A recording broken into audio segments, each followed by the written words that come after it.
My name's Matt Arcuri, and this is for the View from Above project.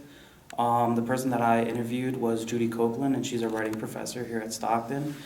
The point of the project is to show that poetry can be used in everyday life. So she's not a poet, she's a creative nonfiction writer, and she still even looks at poetry sometimes. The poem that I'll be reading is Words from Above by Sabina Nicole. Follow me to a place filled with love and grace, away from this lonely hole where all the demons go. Drink from a wellspring of life as I carefully pull out the knife that has kept you paralyzed, contaminated you with lies.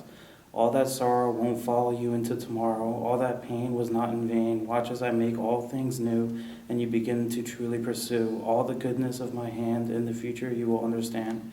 I'm not a man that will take from you. I am a lover that likes to pursue. I'm not a liar. I'm an all-consuming fire. Burning through yesterday's stings, I sit patiently waiting for you to let me in. It's all about perspective. This is true. I shed my precious blood just for you. You're not a mistake, an accident, or casualty. You are a masterpiece I made just for me. Don't dwell on things you can't change. Allow my love to rearrange the thoughts that bury you, beauty, the words that cut to the core. I know what I am doing. After all, I made it all. Enjoy. I'm Judy Copeland, and I have been at Stockton for about 10 years. I'm old, so that means that I've had a lot of different incarnations already in my life. And so my current incarnation is college professor. And I teach mainly creative nonfiction. What got you into writing? Oh, interesting. I think I did like writing as a child. I liked writing really, really bad fiction, or terrible fiction. Then I became a lawyer, and I kind of forgot about that. And it wasn't really until middle age that I started writing again. And then I realized that I've probably always really been a creative nonfiction writer. I mean, even in college, I was writing creative nonfiction, but I didn't have a name for it, and I didn't know that was what I did. But I actually took one creative writing class in college, and thinking back on it, I think that almost everything I wrote in that class was creative nonfiction, but I just didn't know that was a genre. So, how was your path to becoming a professor at Stockton? Oh, it was a very twisted path that began, originally when I was in college, I thought I was going to be a professor of religion and philosophy, and that was kind of because I didn't know anything else to do. I mean, my dad taught comparative religion, so by my senior year, I realized, I'm just, following my dad's footsteps because I don't know. Basically, I had a really religious upbringing, and so I thought that I would have to have some profession related to religion, but I did not want to convert people. So I thought, well, if I'm a professor, I don't have to persuade anybody of anything. I just say, well, over here there are people who believe this. Over there are people who believe this other thing. And I could just study what people believe. But after college, this is when the 60s revolution happened. It was a great time to be a college student. So by my senior year, the 60s revolution had hit the Southeast, which was where I was in college. And so after college, naturally the thing to do was hitchhike around America and discover America. So that's what I did. And I was actually planning to go to India,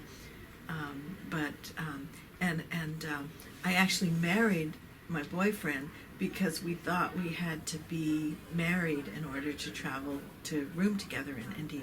And then our travel agent stole our money. We never went on the trip. So here I was, a husband, and no trip, no job, no place to live, because I had already, moved out of all those things thinking I was going on the trip. So then we just ended up in Oregon, kind of at loose ends, and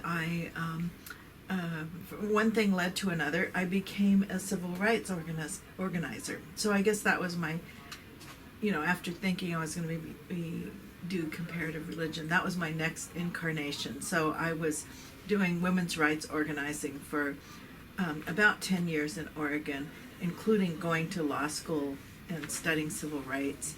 And then once again, things twisted, and I ended up in Japan working in a Japanese law firm doing international business law.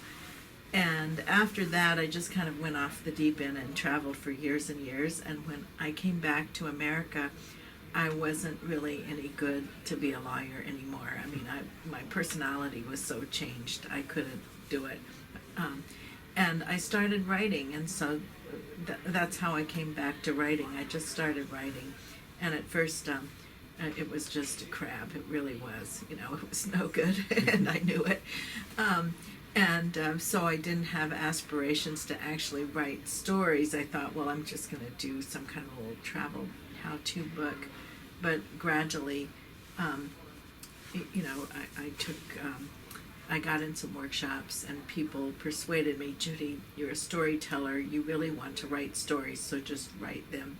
And so that's what I've been doing ever since. That's good. So, if any, what kind of poetry do you like? Hard to say. I totally suck at poetry, so I'm not a poet. But I appreciate, I just appreciate the sound and the rhythm of language. I love listening to poetry, and as a child, I don't know why, I went on kind of a project where I was going to memorize as many poems as I could.